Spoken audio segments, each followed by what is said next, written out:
अस्सलाम वालेकुम and welcome back to new growth school and academy. This is your teacher Salam Jaan. Exercise 6.4 आपके सामने है। यहाँ पे हम लोगों ने एलसीएम निकालना है एचसीएफ की मदद से। तो पॉलिनोमियल गिवन है आपके पास। सबसे पहला काम जैसे मैंने आपको 6.2 में सिखाया था वैसे ही करना है आप लोगों ने। सबसे पहले आप लोगों ने देखना है कि इन दोनों में से बड़ी वैल्यू कौन सी है। आपका सिलेक्शन ऑफ चॉइस आपकी अपनी मर्जी है। ये फर्स्ट पॉलिनोमियल है, इसको आप ए नाम देंगे। तो ये आपके पास फर्स्ट पॉलिनोमियल आ गया x cube plus x power 2 plus x plus 1। ये आपके पास सेकंड पॉलिनोमियल है तो आप इसको बी नाम देंगे। तो ये हो जाएगा एक्स की power 3 6x power 2 7x plus 2। तो कुछ बच्चे बोलेंगे सर इसको अंदर रखो इसको बाहर रखो, तो आप कोई भी अंदर या बाहर रख सकते हो, आपकी मर्जी है। तो चलो बच्चों के डिमांड के मुताबिक चलेंगे। तो इसको अंदर रखेंगे, वैसे भी डिसेंडिंग ऑर्डर में अरेंज्ड है तो डिवीजन सिंबल का इस्तेमाल करेंगे। X cube 6x power 2 plus 7x plus 2। तो बच्चों ये मैंने अंदर लिख लिया, पावर भी सही है, 3 है 2 है फिर 1 है फिर उसके बाद 0 आएगा। यहाँ पे मौजूद है x cube plus x square plus x plus 1। तो सबसे पहला स्टेप आप लोगों के सामने ये है, रफ वर्क में यहाँ पे लिख दें, कोई मसला नहीं होगा आपको। रफ वर्क साइड पे बनाने से आपके लिए ही आसानी होगी। इसके अंदर जो पहला टर्म मौजूद है एक्स क्यूब, इसको लिख लें। इस टर्म को बाहर के पहले टर्म से डिवाइड कर दें। डिवाइड करने के बाद आप अगर इसको इससे डिवाइड करेंगे तो आपके पास आएगा 1, है ना। जब 2 को आप 2 को डिवाइड करेंगे तो 1 आएगा, 3 को 3 से डिवाइड करेंगे तो क्या आएगा 1 आएगा। तो इसी तरह एक्स क्यूब को एक्स क्यूब के साथ डिवाइड करेंगे तो क्या आ जाएगा 1 आ जाएगा। ये जो 1 आया हुआ है आप इसको यहाँ पे लिख दें। अब इस 1 को इन सभी चीज़ों के साथ मल्टीप्लाई करें। आपने टेबल पढ़े 2 मल्टीप्लाई बाय 1 2 आएगा, 3 मल्टीप्लाई बाय 1 3 आएगा। मतलब 1 से जो भी मल्टीप्लाई होगा वही चीज़ दोबारा आएगी, है ना, क्योंकि 1 जो हमारे पास है मल्टीप्लिकेटिव आइडेंटिटी है। इसे कोई भी चीज़ मल्टीप्लाई होती है वही चीज़ आ जाती है। तो 1 इन सब से मल्टीप्लाई होगा तो यही चीज़ें आएंगी। तो इन चीज़ों को उठा के हम लोग यहाँ पे लिख लेते हैं, एक्स क्यूब एक्स स्क्वायर। हाँ ये ध्यान रखना कि एक्स स्क्वायर के नीचे एक्स स्क्वायर, एक्स क्यूब के नीचे एक्स क्यूब। अब फिर एक्स की वैल्यू आएगी फिर प्लस 1। 3 स्टेप है बेसिकली और कुछ नहीं है यहाँ पे। आप लोग पहले टर्म को अंदर के और बाहर के टर्म को डिवाइड करेंगे, जो रिजल्ट आएगा उसको ऊपर लिखेंगे, इस रकम को फिर इस पूरे रकम के साथ मल्टीप्लाई करेंगे, जो रिजल्ट आएगा यहाँ पे लिखेंगे। फिर इसके बाद आप क्या करेंगे, प्लस साइन चेंज करेंगे, प्लस होगा उसको माइनस करोगे, अगर माइनस हुआ तो आप क्या करेंगे प्लस करेंगे। तो ये सारे नेगेटिव हो गए। एक्स क्यूब कैंसिल हो गया। यहाँ पे 6x स्क्वायर लिखा हुआ है तो यहाँ पे आप एक निकालोगे तो आपके पास आ जाएगा 5x स्क्वायर। यहाँ 7x है, यहाँ से एक x निकालोगे तो आपके पास आएगा 6x। 2 में से एक निकालोगे तो आपके पास आएगा 1। अब आप चेक करेंगे कि कौन सी वैल्यू बड़ी है, ये वाली वैल्यू बड़ी है कि ये वाली। तो बच्चे बोलेंगे सर ये वाली आपके पास छोटी वैल्यू, उसको बाहर लिख लें। तो इसको मैं लिख रहा हूँ बाहर, 5x square plus 6x plus 1, है ना। ये छोटी वाली वैल्यू थी, इसको मैंने बाहर लिख दिया। ये बड़ी वाली रकम है, इसको अंदर लिख लेते हैं, x cube plus x square plus x plus 1। तो फिर आपका वही प्रोसीजर चलेगा। कौन सा प्रोसीजर, जो यहाँ हम लोगों ने किया था स्टार्टिंग में। सो ये कैलकुलेशन चलता रहेगा जब तक आपका आंसर 0 नहीं आएगा। जो भी टर्म इस पूरे पॉलिनोमियल को 0 करेगी तो वही आपका होगा एचसीएफ। फिर एचसीएफ की मदद से हम लोग एलसीएम निकालेंगे। एक्स क्यूब ये पहला वाला टर्म है, इसको डिवाइड करेंगे बाहर वाले टर्म से जो आपके पास 5x स्क्वायर है। देखें एक्स क्यूब अंदर का पहला टर्म और बाहर का पहला टर्म डिवाइड।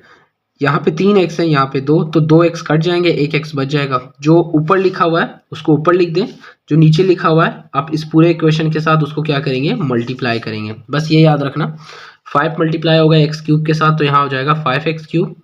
5 मल्टीप्लाई होगा एक्स स्क्वायर के साथ तो यहाँ पे हो जाएगा 5x स्क्वायर। 5x से मल्टीप्लाई होगा तो हो जाएगा 5x। 5 1 से मल्टीप्लाई होगा तो यहाँ पे आ जाएगा 5। अब आ गया हमारे पास बैलेंस इक्वेशन। तो x को एक्स स्क्वायर के साथ मल्टीप्लाई करना बहुत आसान है, एक नंबर बढ़ा दें। 2 है तो आप 3 लिखेंगे, अगर 1 है तो आप 2 लिखेंगे। x 6x से मल्टीप्लाई होगा तो 6x स्क्वायर। x 1 से मल्टीप्लाई होगा तो सिर्फ x आएगा। यहाँ पे बच्चों दोबारा साइन चेंज होंगे, प्लस चेंज हो जाएगा माइनस में, प्लस चेंज हो जाएगा माइनस में, प्लस चेंज हो जाएगा माइनस में, ये कट जाएगा। यहाँ पे 5x स्क्वायर लिखा हुआ है, यहाँ पे 6x स्क्वायर। अब 5 में से 6 निकालोगे तो आपके पास नेगेटिव आंसर आएगा, उधार हो जाएगा ना आपका 5 में से 6 निकालने से। तो 5 में से 4 निकालेंगे तो यहाँ से 5 में से 1 निकालेंगे तो आपके पास 4x बचेंगे, 5 ऐसे नीचे आ जाएगा। अब यहाँ से दोबारा आपकी मर्जी है कौन सा अंदर कौन सा बाहर रखना चाहते हैं। चलो इसी को अंदर रहने दें, यही से आप लोग काम शुरू कर लें। यहाँ से मैं अगर पहला टर्म जो लिखा हुआ माइनस एक्स स्क्वायर, इसको डिवाइड कर लूँ बाहर के टर्म से, तो एक्स स्क्वायर से कट जाएगा। यहाँ पे बचेगा -1 डिवाइड होगा 5 से। ये 5 जो डिवाइड हो रहा है इसको नीचे मल्टीप्लाई कर दें, और ये जो माइनस आया है इसको ऊपर लिख दें, है ना। यही किया था ना हमने पिछली दफ़ा। तो ये इससे मल्टीप्लाई हो जाएगा, ये हो जाएगा -5x²। इससे मल्टीप्लाई होगा 5 4 ज़ा 20, तो यहाँ पे आएगा 20x। 5 को 5 से मल्टीप्लाई करोगे तो यहाँ आपके पास आएगा 25। तो बच्चों यहाँ से आपके पास जो सॉल्यूशन आया है, ये -1 जो ऊपर नज़र आ रहा था इन सब से मल्टीप्लाई होगा, तो यहाँ पे हो जाएगा -5x² प्लस माइनस ये हो जाएगा माइनस, ये हो जाएगा 6x प्लस माइनस ये हो जाएगा -1 मल्टीप्लाई बाय 1, यहाँ पे आएगा 1। तो साइन चेंज होगा, माइनस हो जाएगा प्लस, माइनस हो जाएगा प्लस, माइनस हो जाएगा प्लस, ये हो जाएगा कैंसिल। 20 में से 6 मिलाएंगे तो आपके पास आएगा 26x। 25 में से 1 मिलाएंगे तो ये भी हो जाएगा 26। तो यहाँ से बच्चों आप 26 को कॉमन निकाल सकते हैं। 26 को कॉमन निकालने के बाद आपके पास आएगा x+1। ये जो रकम आई है ये छोटी है गिवन रकम से, तो हम इसको क्या करेंगे, बाहर लिखेंगे x+1 को, इस वाली रकम को अंदर। 5x² 6x + 1। तो इससे आगे आपका क्या होगा, सॉल्यूशन कैसे होगा, इससे आगे दोबारा वही स्टेप दोहराएंगे हम लोग। क्या, अंदर का जो टर्म है उसको बाहर लिखेंगे 5x², इसको डिवाइड करेंगे बाहर वाले टर्म से, तो x को x 2 है तो 1 कट जाएगा तो बचेगा 5x। 5x यहाँ पे लिखना है। 5x को x से मल्टीप्लाई करेंगे हो जाएगा 5x²। 5x को 1 से मल्टीप्लाई करेंगे तो हो जाएगा 5x, है ना। साइन चेंज करेंगे, प्लस चेंज हो जाएगा माइनस में, प्लस चेंज हो जाएगा माइनस में, ये कैंसिल हो गया। 6 में से 5 निकालेंगे तो सिर्फ एक x आएगा +1। अब देखें दोनों सेम हो गए हैं, नज़र आ रहा है ना।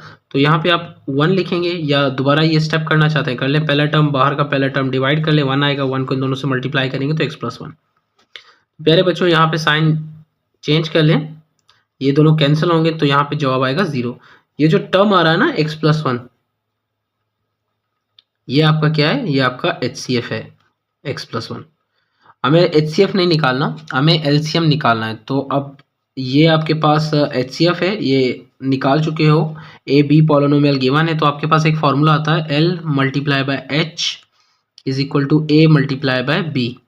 तो A आपके पास फर्स्ट पॉलिनोमियल है जो ऊपर हम लोगों ने नाम दिया था, ये देखें, ये आपके पास फर्स्ट पॉलिनोमियल है, B आपके पास सेकंड पॉलिनोमियल है।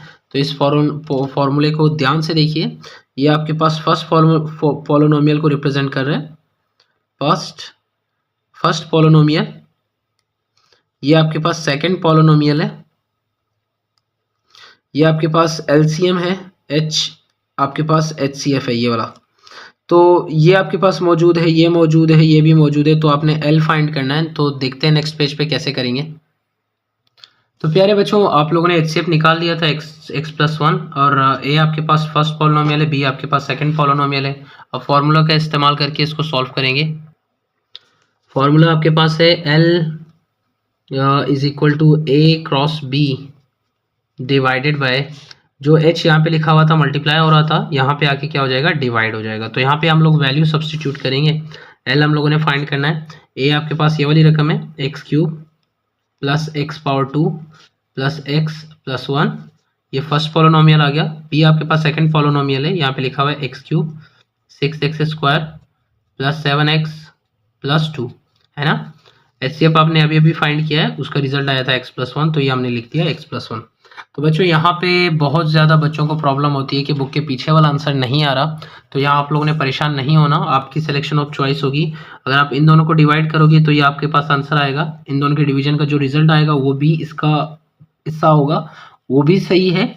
आप इन दोनों को लोगे तो आपके बुक के पीछे वाला आंसर आएगा, ये लिखा हुआ है, ये आंसर बन जाएगा। बाकी इनको सॉल्व करके जो जवाब बनेगा वो आपका आंसर। तो बोलने से बेहतर करना, तो मैं इन दोनों को डिवाइड कर रहा हूँ, आप इन दोनों को भी डिवाइड कर सकते हैं, आपकी मर्जी है इसमें, सही है। यहाँ पे ज़रूरी नहीं है बुक का आंसर आ जाए, यहाँ पे ज़रूरी ये है कि आप लोगों ने सॉल्यूशन कैसे किया है। तो आपका सॉल्यूशन सही है, मतलब आपका सवाल भी सही है। तो बच्चों इन दोनों को डिवाइड करेंगे, ये आपका आंसर ले लिया जाएगा। तो ये आपका पहला आंसर आ गया x³ + x² + 7x + 2। आप इन दोनों को डिवाइड करेंगे, जो आसान होगा वही कीजिए। तो यहाँ पे मैं लिख रहा हूँ x+1, चूँकि ये फैक्टर है तो इसके लिए सॉल्व करना बहुत आसान है, इसमें आप लोगों को चेंज करने की ज़रूरत नहीं है, बस लिखते जाएँ। रफ वर्क का इस्तेमाल वैसे ही कीजिए जैसे आप लोगों ने पिछले सवाल में किया था। एक्स क्यूब जो बाहर मौजूद है इसको डिवाइड करेंगे अंदर के टर्म से, एक्स और यहाँ पे 3 है तो 2 रह जाएंगे, एक एक्स था ना तो 2 रह जाएंगे, तो ये एक्स स्क्वायर जो बचा हुआ है इसको आप ऊपर लिखेंगे। ये एक्स स्क्वायर यहाँ पे आ गया, एक्स से मल्टीप्लाई होगा तो एक नंबर बढ़ा दें एक्स क्यूब, एक्स स्क्वायर को 1 से मल्टीप्लाई करेंगे यहाँ तो एक्स स्क्वायर ही आ जाएगा। ये देखें कैंसिल हो रहा है ना, प्लस साइन चेंज कर दें, प्लस को माइनस, ये कैंसिल, ये नीचे उतार दें x+1। दोबारा यही सिस्टम, इसको इससे डिवाइड करें, x को x से डिवाइड करेंगे तो आपके पास आएगा 1, तो यहाँ पे लिखेंगे आप 1 इन दोनों से मल्टीप्लाई होगा तो यही चीज़ें आ जाएंगी। दोबारा साइन चेंज होगा, प्लस चेंज हो जाएगा माइनस में, प्लस चेंज हो जाएगा माइनस में, कैंसिल 0। तो यहाँ पे आपके पास जो रिजल्ट आ रहा है ना x² + 1, ये आपका एलसीएम का दूसरा जवाब है। तो यहाँ पे आप लोग लिखेंगे L = एक तो आंसर लिखा हुआ था ना पहले x³ + 6² + 7x + 2, ये तो पहले का आंसर था क्योंकि आपने इसको इसके साथ डिवाइड नहीं किया था, इन दोनों को डिवाइड किया था, ये आपका पास आंसर आ गया x³ + 6x² + 7x + 2। तो ये आपके पास पहले से रिजल्ट मौजूद था।